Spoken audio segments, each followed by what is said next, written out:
En el tiempo que nos toca vivir, celebrar un apóstol, celebrar uno de los 12, no es una fiesta cualquiera, porque nos recuerda que nuestra Iglesia es apostólica. ¿Y eso qué significa? Significa que los pastores de la Iglesia descienden de los apóstoles, ¿no? Si cogemos a nuestro obispo, don Carlos Osoro, ¿verdad?, y fuéramos a ver quién le ha ordenado, pues a él le ordenó otro obispo. ¿Y ese obispo quién le ordenó? Pues otro obispo. ¿Y a ese quién? Pues otro obispo. Y así, yendo hacia atrás, llegaríamos a uno de los apóstoles.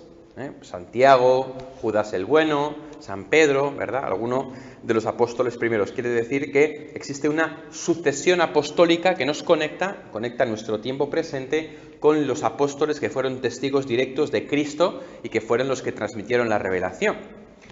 Y esto, hoy en día, os decía, en esta crisis sin precedentes que estamos viviendo en la Iglesia, tal y como la denominaba Benedicto XVI en el último documento público que ha sacado, estando ya retirado, no es moco de pavo. No es moco de pavo, porque claro, cuando yo era pequeño, yo decía, bueno, pues estamos en una iglesia en la que los obispos mantienen la verdad de la fe. Y los obispos son aquellos que son garantes de la verdad de la fe. Pero luego llegas a 36 años y ves que han condenado a 30 y pico obispos por abuso sexual. O por encubrirlo. O que hay obispos que van contra la doctrina de la Iglesia. O superiores de órdenes religiosas, como hace muy poquito el prepósito general de los jesuitas. Nada menos que se le ha ocurrido decir que el diablo no es un ser personal, sino que es una idea, que el mal es una energía espiritual, que eso de que es una persona es una tontería. Y cuando se le ha dicho, oye, que esto que estás diciendo va en contra del dogma, lo ha reafirmado y ha dicho, no, es que no es una persona. Entonces uno se empieza a descolocar y dice, a ver, vamos a ver. Entonces miramos a los apóstoles y ¿qué nos encontramos? Pues nos encontramos con un Judas Iscariote, uno de los 12, que entregó a Jesús. Nos encontramos con un Pedro, que le negó 3 veces. Nos encontramos con un Santiago y con un Juan, que querían mandar fuego del cielo, pero que después abandonaron a Jesús cuando le iban a entregar. Y nos encontramos con que solamente hubo un apóstol que se quedó al pie de la cruz, que era San Juan. Todos los demás se fueron escabullendo, se fueron yendo y le dejaron solo. Y eso hace que nos tengamos que preguntar, si no es suficiente con ser pastor de la Iglesia, si no es suficiente con ser obispo, si no es suficiente con ser papa, que el papa es el obispo de Roma, ¿qué hace falta? ¿Qué hace falta en un ministro para que sea realmente sucesor de los apóstoles en el sentido propio de la palabra? Mirad, los apóstoles fueron aquellos que predicaron la verdad de Cristo. Y predicaron la verdad de Cristo hasta dar su vida. San Bartolomé murió en la India, pero todos los demás apóstoles murieron. Pedro y Pablo en Roma, otros en otros sitios, pero todos murieron. De San Juan no lo sabemos, se duda, pero el resto murieron todos por su fe. Estuvieron dispuestos a morir antes de negar la verdad del Evangelio.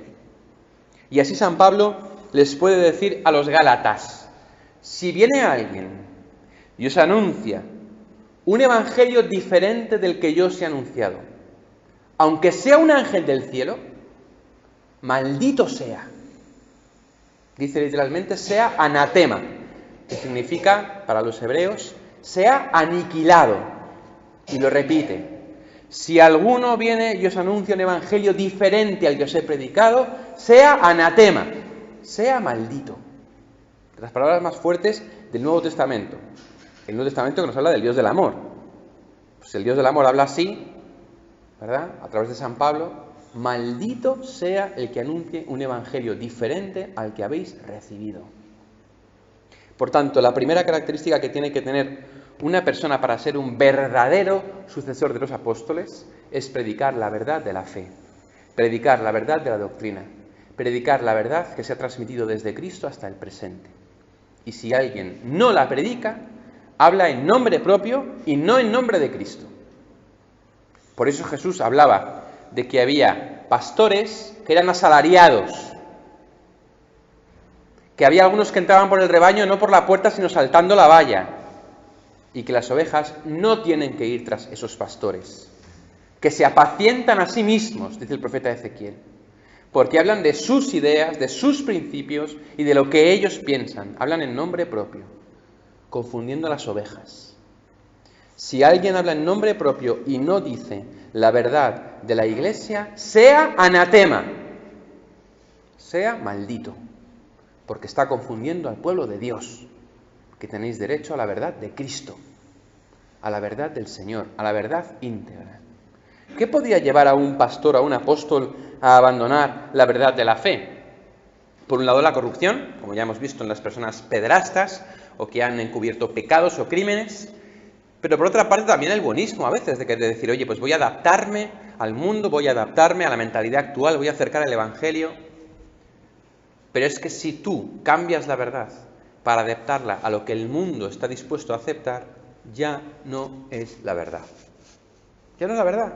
Si la pared es blanca, pero vosotros no veis el blanco, sino que lo veis verde, y digo, bueno, pues voy a decir que es verde para que no se enfaden, entonces estoy mintiendo, porque la pared es blanca. Y si alguno no la ve blanca, tiene un problema de visión o de perspectiva, pero la pared es blanca.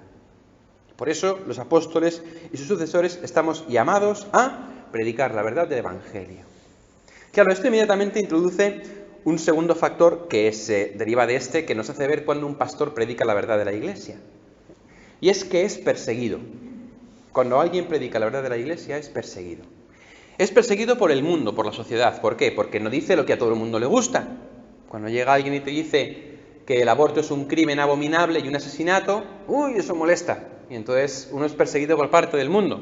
O cuando uno dice que las uniones homosexuales no se pueden equiparar al matrimonio, ¡ay, eso el mundo le molesta! Y dice, ¡ay, retrógrado, homófobo y más insultos, facha y todos los que queráis!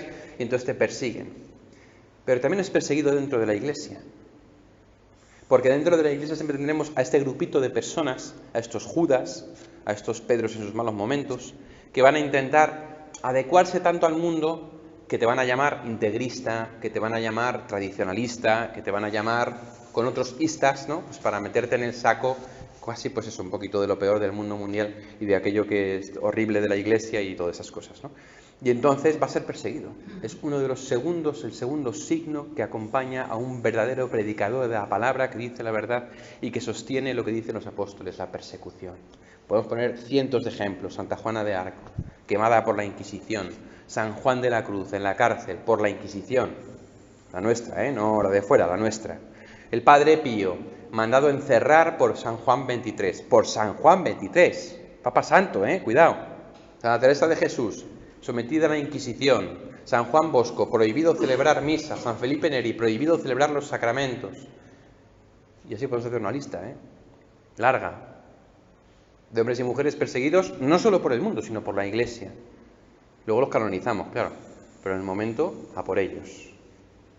Y el tercer signo que tiene que acompañar a un verdadero predicador de la palabra es la santidad de vida. Que no quiere decir que todos los que predican la verdad y son testigos sean santos de altar. Obviamente no, santos de altar hay poquitos. Pero sí que intentan ser coherentes con lo que predican en su vida. Tú puedes encontrarte con un obispo de sotana, mitra, que te predica verdades como catedrales, que es perseguido y luego abusa sexualmente de niños. Pues entonces no estás siendo coherente en tu vida. Pero no porque tengas un pecado, que pecados podemos tener todos, sino porque tienes un trastorno. Porque tienes una doble vida. Predicas una cosa, pero luego en tu vida no te la crees. Y entonces son palabras vacías. Y se cumple lo que decía el apóstol Santiago en su carta. Tú dices que tienes fe, yo tengo obras. Muéstrame tú tu fe sin obras. Yo por mis obras te mostraré mi fe. La fe se traduce en obras de santidad, en obras de caridad, en obras de amor, en santidad de vida. Entendedme santidad aquí, por favor, no como santidad de canonización, no levitar y tener estigmas, sino la coherencia de vida, la búsqueda sincera de la voluntad de Dios, la del santo que se arrepiente cada vez que cae, que recurre a la misericordia de Dios y que no niega sus pecados ni los oculta, sino que los confiesa ante el Señor. Por tanto, 3 características del varón apostólico, del sucesor de los apóstoles, de aquel que predica la verdad del Evangelio, de aquel de quien las ovejas os podéis fiar. Primero, predica la verdad de la fe sin adulterarla. Segundo, es perseguido de algún modo, por dentro o por fuera, porque incomoda. Tercero, tiene santidad de vida, coherencia vital con aquello que predica, por lo menos lo intenta vivir. Así es como podemos detectar a aquellos que son sucesores de los apóstoles.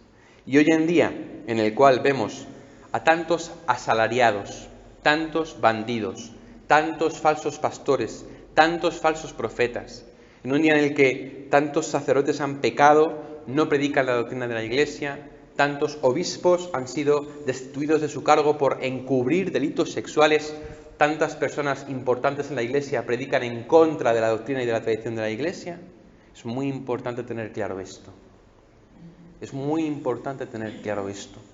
Ese sentido que tenía la frase, que a lo mejor os suena, de cuando el Señor está hablando del fin de los tiempos, que no digo que estemos en el fin de los tiempos, pero cuando el Señor habla del fin de los tiempos, hay un momento dado en que empieza a hablar y entonces le preguntan, Señor, ¿y dónde se reunirá la verdadera iglesia? Y el Señor responde con una parábola un poco extraña, dice, donde esté el cadáver se reunirán los buitres, donde esté el cuerpo se reunirán los buitres. Está hablando precisamente del cuerpo de Cristo, de la carne de Cristo, de la iglesia, de la Eucaristía. Allí donde esté la verdadera iglesia, fiel a la verdad, perseguida y con santidad de vida, allí estarán los fieles que se alimentan del cuerpo de Cristo, que son aquellos que se alimentan del Señor. Por eso, en este tiempo de confusión, concluyo, tengamos presentes estas 3 notas para distinguir a los verdaderos pastores de la Iglesia, para que ellos, que en el fondo no somos otra cosa que un representante de Cristo, ellos nos lleven a los verdaderos pastos que nos dan vida y no a sí mismos, a sus criterios o a sus cosas. Si alguien, sea yo mismo o un ángel del cielo, os predica un evangelio diferente al que os ha sido anunciado, sea maldito.